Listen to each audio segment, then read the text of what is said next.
ভারত একসময় পেঁয়াজ রপ্তানি বন্ধ করে বাংলাদেশকে বিপদে ফেলার চেষ্টা করত। আজ সেই ভারতের পেঁয়াজ চাষিরাই চোখের জলে ভাসছে।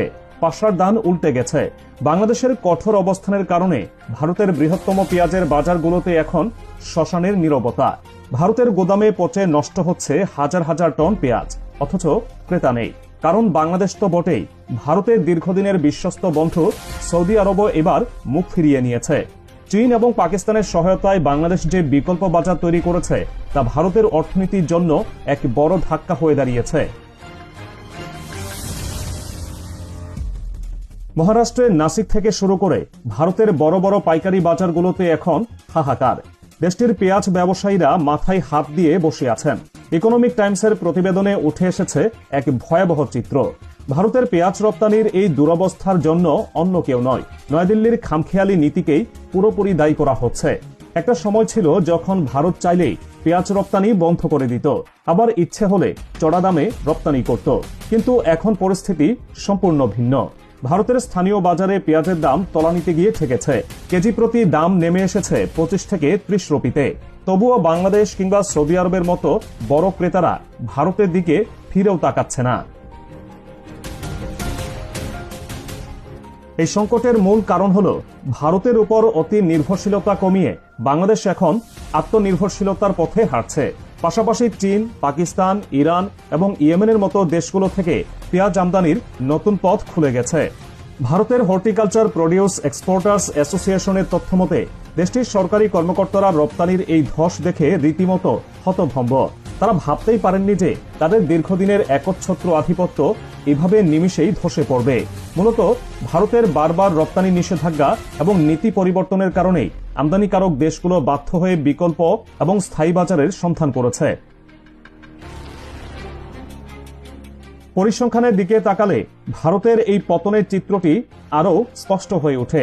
2023-24 অর্থ বছরে ভারত বাংলাদেশে 7,24,000 টন পেঁয়াজ রপ্তানি করেছিল, যা ছিল তাদের মোট রপ্তানির প্রায় 42%। অর্থাৎ ভারতের পেঁয়াজ বাণিজ্যের মেরুদণ্ড ছিল বাংলাদেশ। অথচ 2025-26 অর্থ বছরের প্রথম 6 মাসে বাংলাদেশ ভারত থেকে পেঁয়াজ কিনেছে মাত্র 12,900 টন। এই বিশাল ব্যবধান প্রমাণ করে যে বাংলাদেশ সরকার ভারতের উপর নির্ভরশীলতা কমিয়ে দেশীয় কৃষকদের স্বার্থ রক্ষায় কতটা কঠোর অবস্থান নিয়েছে। ভারতের রপ্তানিকারকরা এখন স্বীকার করতে বাধ্য হচ্ছেন যে তাদের গুণমানের অহংকার আর টিকছে না। ক্রেতারা এখন পণ্যের মানের চেয়ে নির্ভরযোগ্যতা এবং দামের দিকেই বেশি নজর দিচ্ছে। ভারতের পেঁয়াজ রপ্তানিকারক ও HPE এর সাবেক প্রধান অজিত শাহ বিষয়টি নিয়ে নিজের হতাশা লুকাতে পারেননি। তিনি স্পষ্ট জানিয়েছেন, একটা সময় ভারতীয় পেঁয়াজের গুণমানের জন্য তারা ক্রেতাদের কাছ থেকে অতিরিক্ত দাম আদায় করতেন, কিন্তু দীর্ঘ সময় বাজার থেকে অনুপস্থিত থাকার কারণে তাদের গ্রাহকরা বিকল্প সরবরাহকারী খুঁজে নিয়েছে। এখন আর কেউ ভারতীয় পেঁয়াজের জন্য অপেক্ষা করে না, বরং চীন বা পাকিস্তানের পেঁয়াজ যদি কম দামে পাওয়া যায় তবে ক্রেতারা সেদিকেই ঝুঁকছেন। বাংলাদেশের মতো সৌদি আরবেও গত 1 বছর ধরে ভারত থেকে নামমাত্র পেঁয়াজ আমদানি করছে, যা ভারতের বৈদেশিক মুদ্রা অর্জনে বড় ধরনের আঘাত এনেছে। ভারতের এই সংকটের পেছনে আরও একটি বড় কারণ হল তাদের পেঁয়াজ বীজের পাচার। দেশটির খাত সংশ্লিষ্টরা উদ্বেগ প্রকাশ করেছেন যে ভারতীয় পেঁয়াজের উন্নত মানের বীজ এখন অবৈধভাবে প্রতিদ্বন্দ্বী দেশগুলোর হাতে পৌঁছে গেছে। এই বীজ ব্যবহার করে পাকিস্তান ও চীনের মতো দেশগুলো তাদের উৎপাদন বাড়িয়েছে এবং বিশ্ববাজারে ভারতের জায়গা দখল করে নিচ্ছে। ভারতের নিজস্ব বীজই এখন তাদের বাণিজ্যের জন্য কাল হয়ে দাঁড়িয়েছে।